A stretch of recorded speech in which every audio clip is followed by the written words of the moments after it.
Welcome to this soul-lifting broadcast, which has been put together for your spiritual growth and to make greatness common right where you are.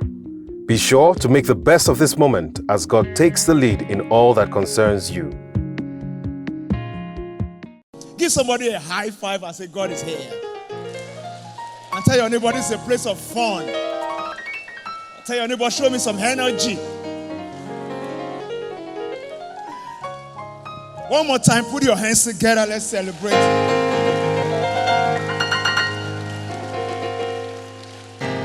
Please, you may have your seat. Have your seat.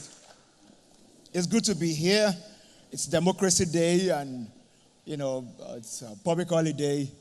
If you follow me on Twitter or Instagram or something, I've just been, posting stuff, tweeting. This is where I've been. This is where I've been. This is my fourth event today.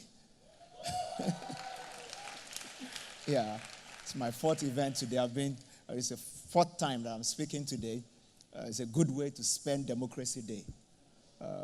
From speaking to men in the morning, entrepreneurs at Tech Point, inspired, app launching at a hotel and different things. But out of all the places I've been today, this is the one that excites me the most. Yeah. I'm always very excited to be with singles, to be with young people where there's a lot of energy. Yeah, and that's why we can come like this. All the places I've gone, you cackle. But we can show up here, because it's just a free place. And so my talk tonight, I believe that God will use it to inspire someone. I believe that God will use it to give someone a head start to live in a particular way. I believe that God will use it to sow a seed into someone's heart, a seed that will grow and grow into a beautiful life. Because a beautiful life is a connected life. We're not created for isolation, we're created for connection. Yeah.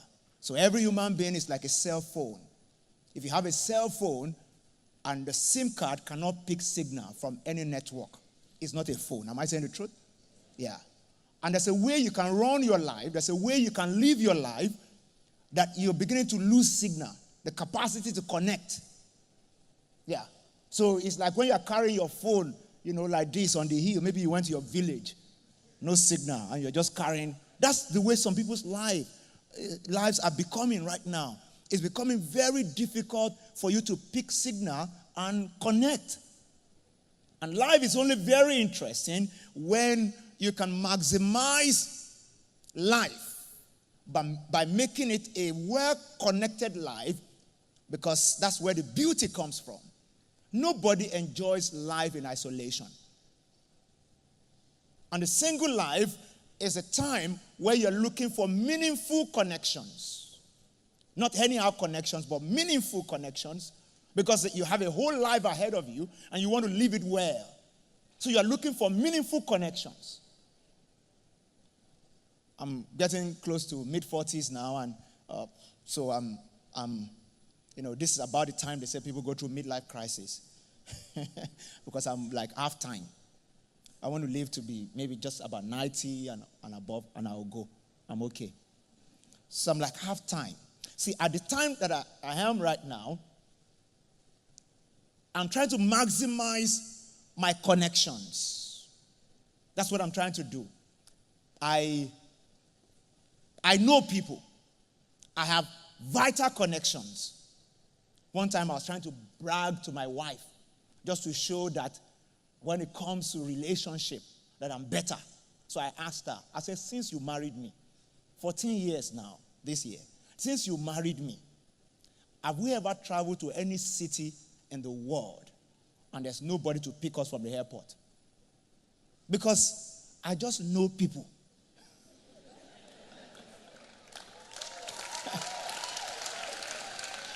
Yeah.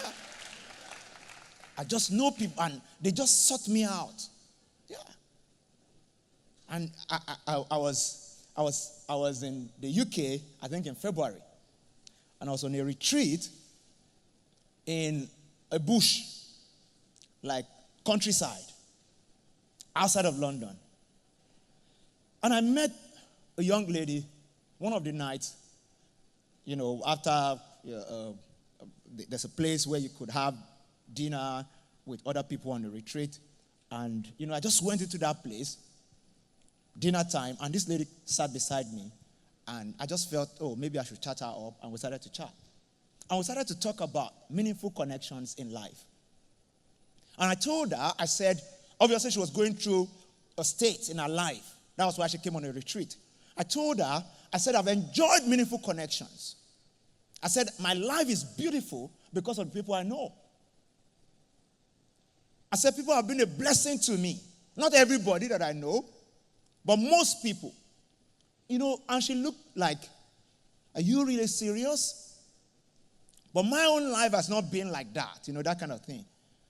So when I saw that gotten her attention, I started to, like the boasting that I did to my wife, I started to boast to her. I said, I came into the UK like 3 days ago. Somebody sent somebody to pick me from the airport. It's because I know people. I said, I will leave this place another 3 days. How I'm going to get out of here is already sorted. Yet I'm not going to see anybody. I didn't see one soul that I knew on that trip. It was just a 5 or 6 days retreat, and that was all. But yet, everything that I needed to do was done. In fact, the retreat center that I went, Pastor T will bear witness, someone sorted everything out. Did everything. How can you make your life that purposeful, that impactful, that seemingly beautiful, and it's based on meaningful connections? Some of you listening to me tonight, you are even tired of connections because you are not maximizing it. So you are around the table tonight, sitting with people, and it looks like we have to pay you money to talk to them. But you don't know what you are missing. You don't know what you are losing out on if you don't make your life a well-connected life. And like I said, it's the days of singlehood is where you start to build those connections. Some people are in miserable marriages today because they didn't spend their single days well connecting with the right people. Because you need a support system when you get into marriage. It's too late to build it in marriage. Is somebody still with me today? You need people who have known you, who know your proclivities, who know your weaknesses. And you can depend on them, they can depend on you. The reason why I'm talking about this so passionately is because I know what has worked for me. I know what has worked for me. See, you can't marry everybody. So this thing about except somebody looks like somebody I can marry, I can't connect with them, you're just deceiving yourself. It's not about marriage. Somebody has your money. That until you do business with them, you won't prosper. I don't know if you're getting what I'm saying. Yeah. Somebody holds the door that you need to walk through to get to your next level. And can I layer this on top of that? It's that you will mess up any relationship, including marriage, if you don't have relational skills. Now, relational skills is very tricky. It doesn't jump on people. You have to build it by relating. It's just like, driving a car. They can give you all the theory of driving a car. Until you jump into a car to drive, you are not driving. Am I saying the truth? Yeah. And you have to drive for some time before you know I can drive. Many people are keeping away from relationships, from friendships, from connecting with people, and yet they are saying they're preparing for a whole lifetime of relationship, which is marriage. How do you want to master things if that's how you behave? Many of us are too fixated on who am I going to marry? Who is going to marry me? So anytime we talk relationship, the only thing you think about is who will marry me? Are you following me tonight? Yeah. So you need to be able to build relational skills, and it won't jump on you. It's by loosening up connecting with people, keeping your eyes open, people who annoy you, people who, make you laugh and all that. But when you are having, you see, let me break this down a little bit. I have a lot of things to speak on, but just 30 minutes, that's how much I have. So just follow me very quick. That's why I'm saying a lot of things, bam, bam, bam. So just follow me. Now, you need to understand this, that if you are here tonight and you are a follower of Jesus, that you have given your life to Jesus, or even if you have not, physical maturity, emotional maturity, and spiritual maturity are proven by relationships. Yeah. You cannot prove to me that you are a mature man until you are found in a relational situation and you behave yourself. Are you still with me? Yeah. Neither can you prove to me that you are emotionally mature until you are found in a quagmire of relational misfortune, if I can use that word, and you came out unscathed. That's what can prove to me that you are emotionally mature. In the same vein, people think that spiritual maturity is about how many scriptures you know, or how loud or designer, the designer tongues that you speak. Some people speak in tongues, but their own it's as if they have patented it. When they say eshkot, you think, it's a special type. Some people think that's what shows that you are a spiritual juggernaut, as it were. Those things are good. You need to seek to be baptized in the Holy Spirit. You need to know the scriptures and all that. But those are not pointers to spiritual maturity. The real pointers to spiritual maturity is the development of the fruits of the Spirit. Joy, love, peace, gentleness, patience, self-control. When all that is out, Galatians 5 and 22, you see all that there. When all that is out, and you can quote scripture, but before somebody says one, you have said 10. You are not mature. Yeah. You can finish praying for 1 hour, and somebody drives in a rough way on the road, and you came down from your car, and you gave the person a dirty slap. You're not mature. You are neither mature spiritually, nor are you mature emotionally, or even in the things of the physical. I don't know if you understand what I'm saying tonight. I haven't said all this, which point I'm trying to underscore is the need for you to value connections. To value connections, and the right connections. Because you need to know that every human being you see, we all carry mathematical signs on our forehead. Some people, when you see them, minus, that's what is there. When you connect with them, they will take something from you. They will minus you. Some other people is division sign. When you connect with them, they will divide you. Yeah. But some people carry addition signs. Some people carry multiplication signs. When you connect with them, your life starts to multiply. When you connect with them, good things are added to you. From front, left, right, center, everything adding to you. That's how some people are. It's your responsibility, ladies and gentlemen, to recognize what signs are on the foreheads of the people that you are meeting. Now, I have about 16 more minutes, halfway through my talk. Let me change the gear. Purpose. When you talk purpose, many people feel like what we're talking about is, I have to go to the mountain and sit there for like 2 weeks without food, maybe only water, And I say, God, speak to me. What's my purpose? What's my purpose? Purpose. And all that. You pray, you do all that. Maybe that can lead to it. But when you check through the scriptures, I know you guys, if you're a good Christian, you go to church regularly, so you've heard a lot of scriptures. So what I want to do tonight is to make my talk scriptural, but yet very contemporary, so you can grasp and run with me very fast. And I won't have to be opening scriptures too much. When you read through the story, for instance, the story of Joseph, for instance.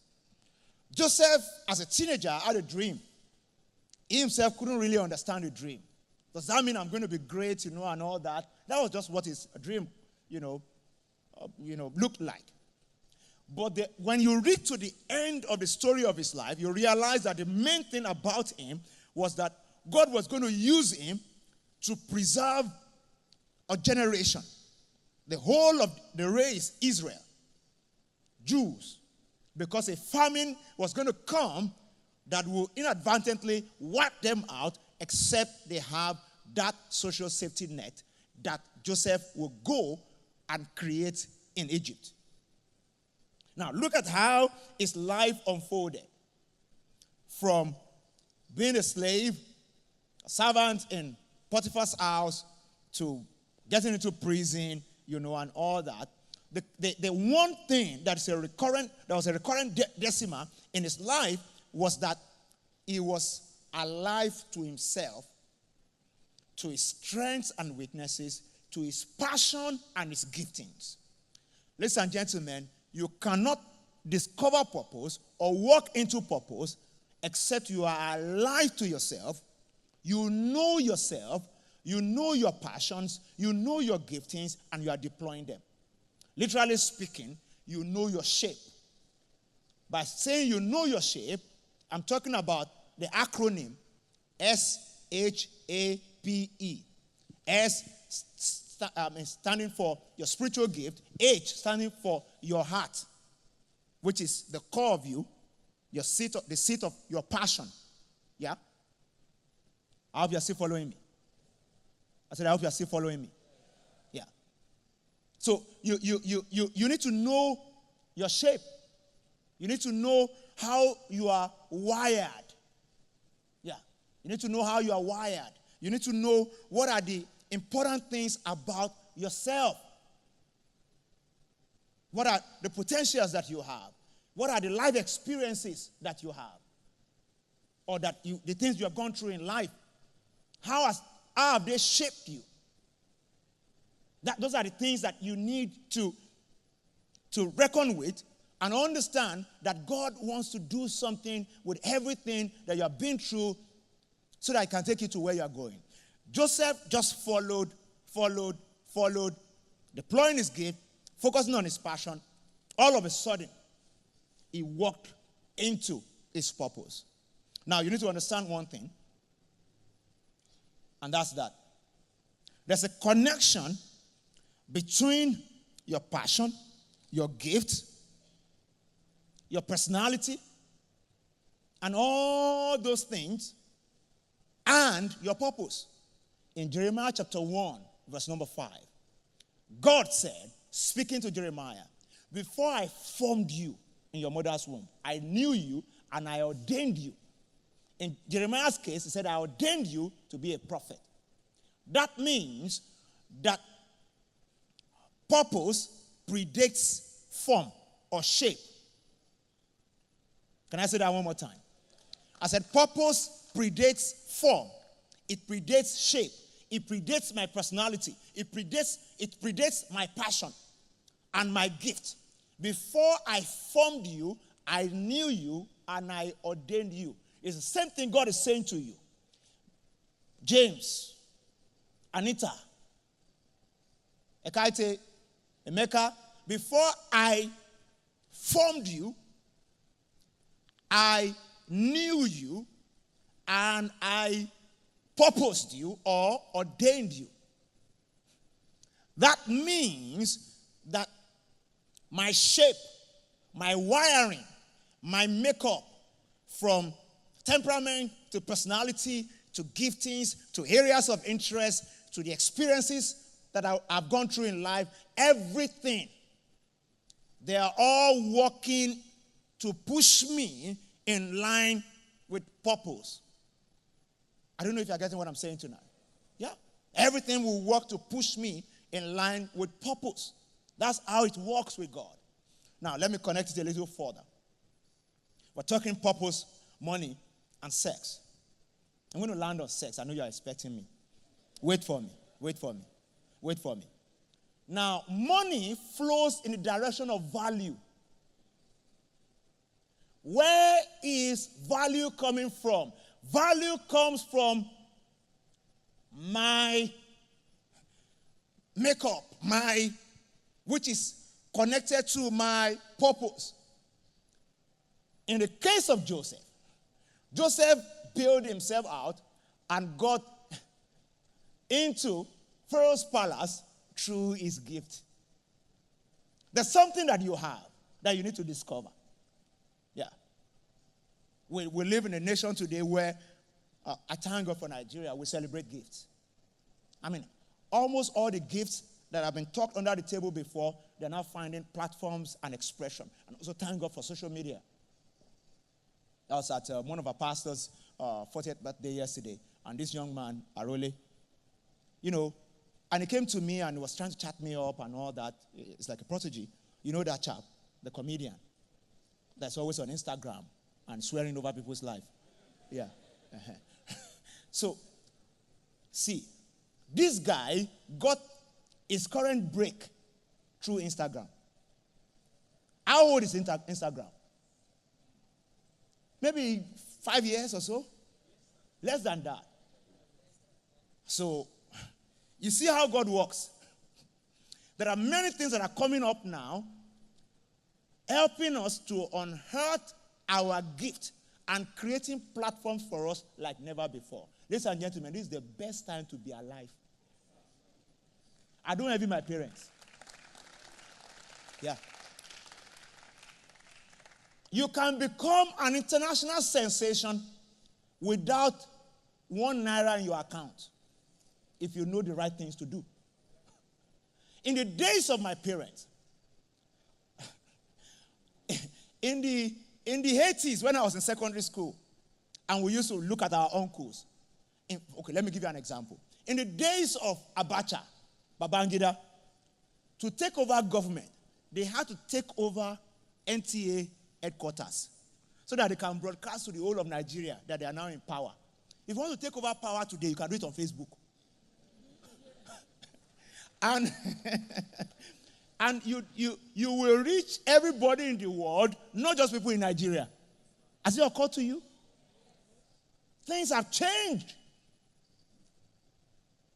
I'm only wasting the change if I refuse to deploy my passions, my gifts, my interests, and celebrate it and push it. That's where my money is. Am I speaking to somebody today? Money flows in the direction of value. The value that I have to offer are the things that God has already wired into me. God told Jeremiah, you're a prophet. If you do any other thing, it's not going to work maximally. You cannot maximize life except you fall in line with my original intention.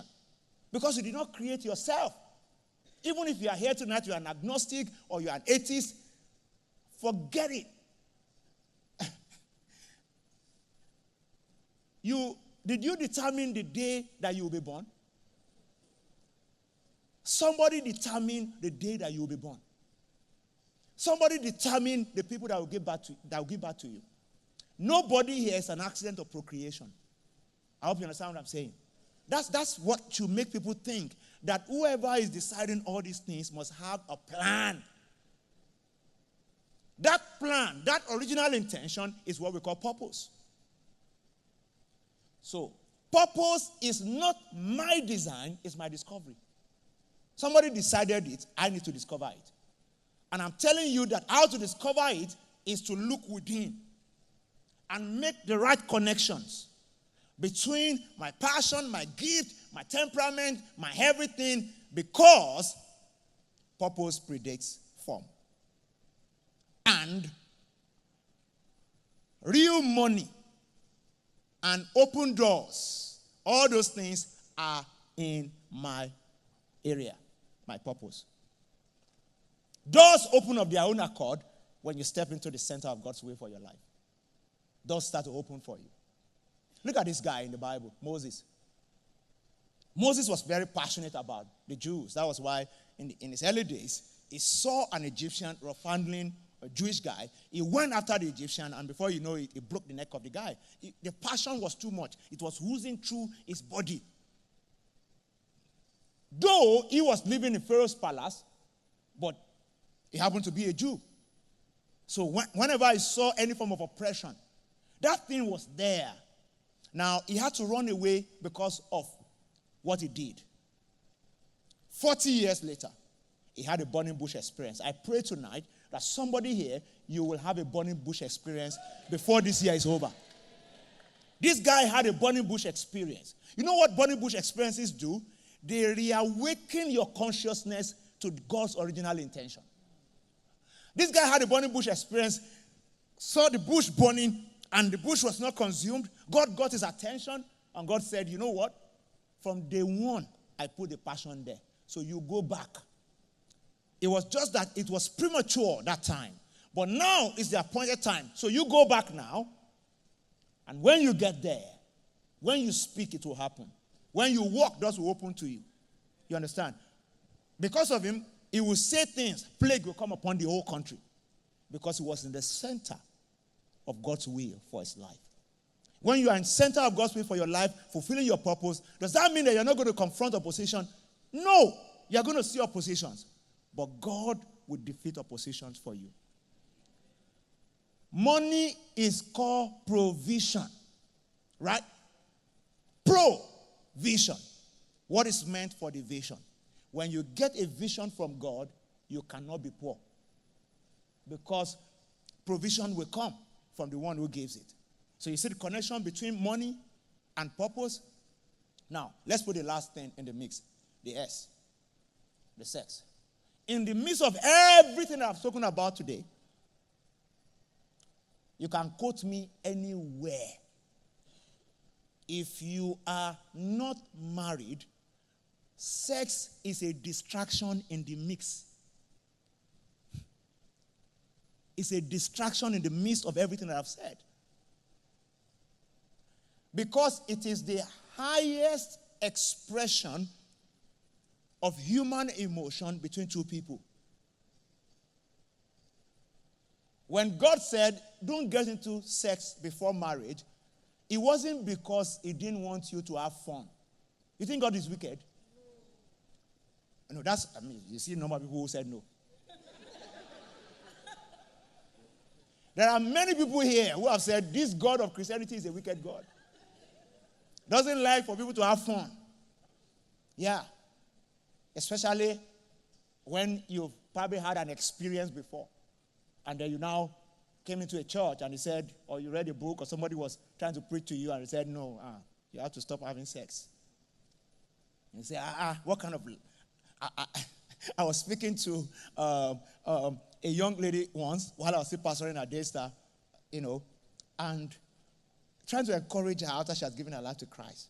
We now got to this area of sex. And I said, if you really want to be a serious believer, a fully devoted follower of Jesus Christ, you have to abstain. I said, Pastor, is that really possible? No, she was being sincere. Is that really possible? I said, yes, it is possible. And I told her that, see, I've lived without sex. Then I wasn't married till this time for this many years. And I'm still alive and well with blood flowing. Because sex is not food. It is not air that you breathe. Neither is it water. Those are the things you need for survival. I hope you understand what I'm saying. Yeah. Sex is not a physiological need for survival. No. The mistake that some of us are making is that the devil has sold a lie to us that without making up and making, and doing all stuff, you won't be okay. In fact, if you are here tonight and you've bought into that, there's a possibility that you are already in mild addiction, sexual addiction. Most addicts believe, you see, before you can be addicted to something, you have to believe that your life depends on it. Yeah. Yeah. You have to believe that your life depends on it. I wrote a book, Sexuality Get a Grip for Singles. If you can pick a copy, pick it before you go tonight. Chapter 3 or so, I dealt with sexual addiction. In a chapter, I dealt with masturbation. Another chapter, I dealt with pornography. Because these are the things that we are contending with. If you know, listen, gentlemen, if you know how much distraction comes into your emotion and your mind that you're supposed to use to think and create a pathway for yourself in destiny that you will need to use to concoct how to seduce somebody, how to corner them, how to do this. Do you know how much of time and mind space that it takes just because of 5 minutes sex? That's what I'm talking about. It's a huge distraction. Huge one. Huge one. Huge distraction. In fact, you won't know how distracted you are until you start to track your life and think about how much time you spend. If anyone is here tonight, and I'm going to pray for you, maybe addicted to masturbation or pornography, my time is up, right? All right. Let me just, we'll talk more during the Q&A, but I want to read something here just to help somebody to understand what I'm talking about. Let me read something quickly, just 2 minutes, and I'll let go. Somebody say with me tonight. Sex is about chemicals. Chemistry, that's what we call attraction. Am I saying the truth? When you say there's chemistry between us. Have you thought about the word chemistry before? That you are describing chemical. Yeah.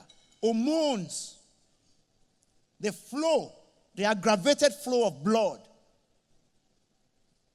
to our genitalias. That's what we call arousal.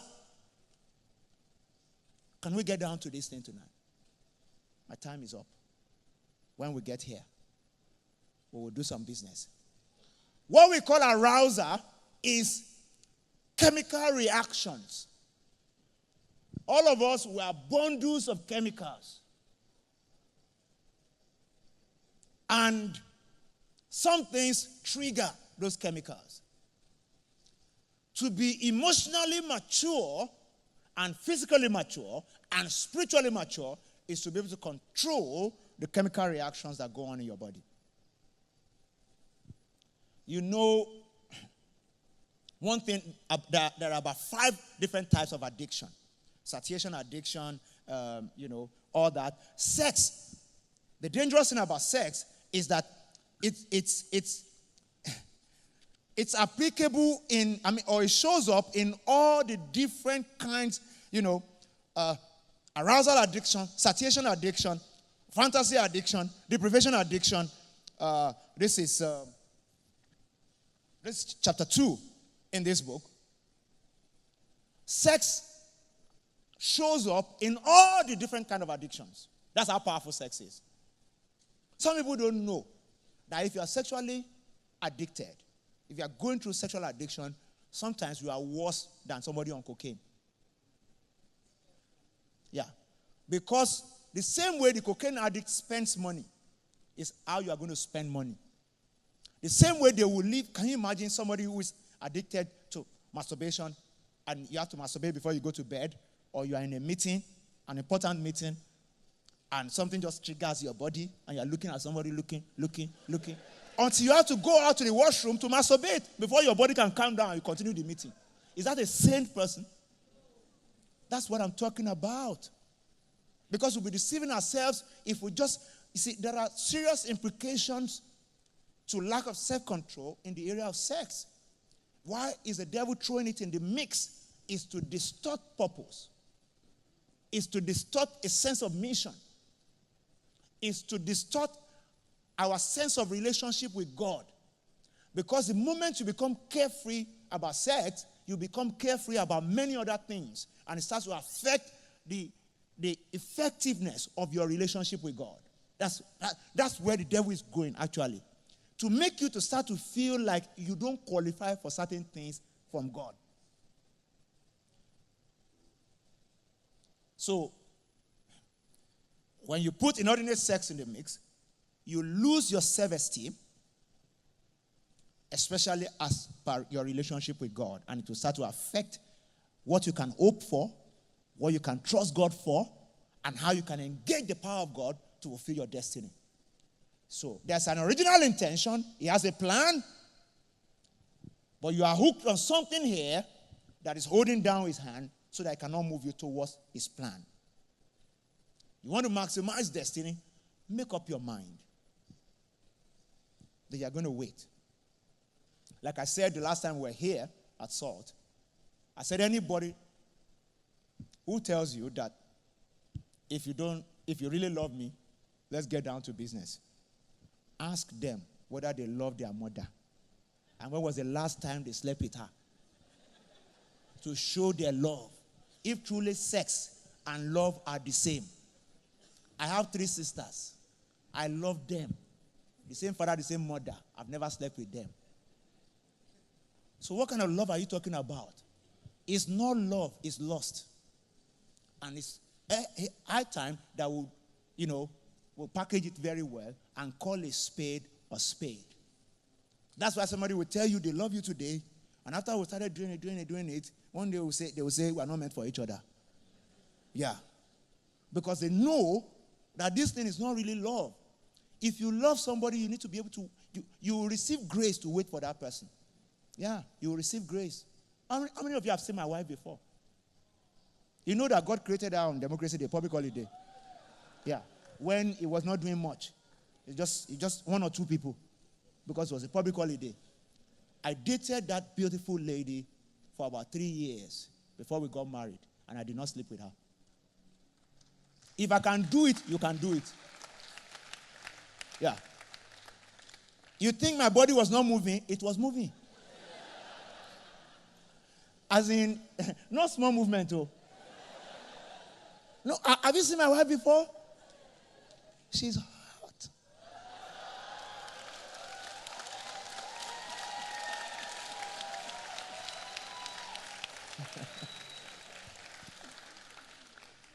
Indiana, should we go into question and answer? I pray later?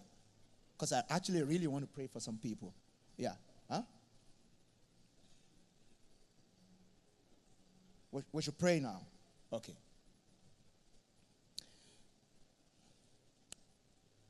I'll do my best to show up as much as my schedule will permit me every time SALT happens. So, what I'm going to do, like I told you the last time, is that I'm just going to continue from wherever I stop, notwithstanding what they call the program. I will try to, because there are so many things in my heart, but there's work tomorrow. So I don't want to keep you unnecessarily. But at this material point in time, when I was coming here today, God told me, and I'm saying this under God, God told me that some people will be here today who need prayer. 1, to start to discover purpose and become mission-minded. Secondly, to deal with the distraction that sex will put in the midst, in the mix. And I also believe that some people listening to me right now, you need to come to terms with the fact that you are struggling with addiction.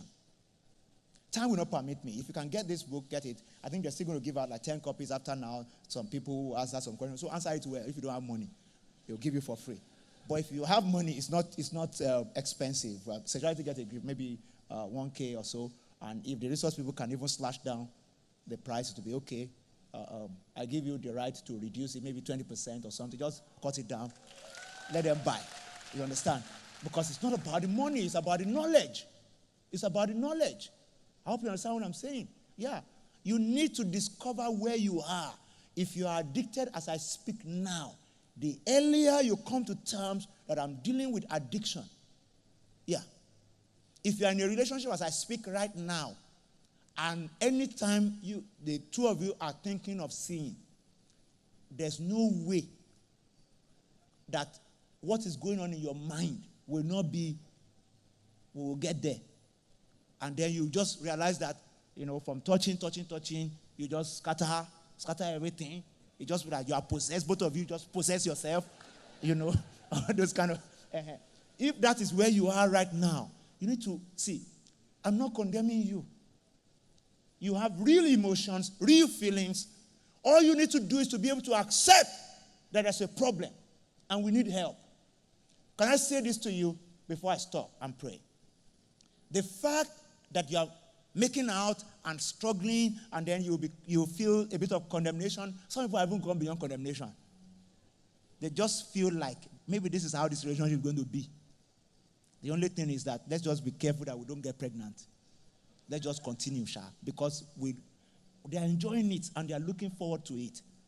If you are in that kind of level right now, don't allow the devil to deceive you. Let me tell you what happens when you are at that level. If you ever get married, that marriage will be very miserable. The time you have now is to cultivate relational skills. Instead of cultivating relational skills, you are using it to do sex. In marriage, you have years to do sex. I've been sleeping with my wife now 14 years. And I'm going to keep enjoying it for the next how many years? I'm just telling you to know that when you wait, it's better. And you see, we respect each other so much because we did not, do anything to pollute our consciences before we got married. See, my wife can go anywhere in the world today. I'm not bothered. She used to work in the bank, right? And do business everywhere, go on training abroad. Never bothered because I dated her for about 3 years and we didn't sleep together. Look at it. It's common sense. If she could hold herself that long, that's why the fact that she's also attracted to me, and I'm attracted to her, and we tell ourselves all the time, as the way I'm looking at you right now, if you don't go to your house, that was how we used to operate because I was very open. Some days my wife would call me on the phone and say, I want to come. Don't come. I'm on heat. Yeah, it's not a good day to come. That's how you have to be open. I don't know if you get what I'm saying. Yeah. Because you are flesh and blood. You see, the reason why some of us are in trouble is because we underestimate our flesh. And I'm saying the only way to come out is for you to come to terms with the fact that you are in trouble. You are wasting time. You are polluting the water of life. You are wasting the time you are supposed to invest into developing relational skills, getting to know each other. You are wasting it. That's why some people will start fighting from honeymoon day till I've counseled couples, in the last 5 years, terrible things have happened. 6 months of marriage, broken. I can count like 5 in my hand. And there are people who are supposed to be sensible from good homes and all that. But while they were supposed to be developing relational skills to be able to live with each other, they were busy doing sex. Yeah. I want to pray. Glory be to Jesus. Can I ask that we all stand? Let's stand in honor of God. Stand in honor of God. Thank you for listening. We hope you were truly blessed. Please feel free to email us at info@elevationg.org for all inquiries or to share any testimonies. You can also follow us on our social media channels @ElevationNG to have access to real-time updates on all broadcasts and special programs. Till we come your way again, keep making greatness common.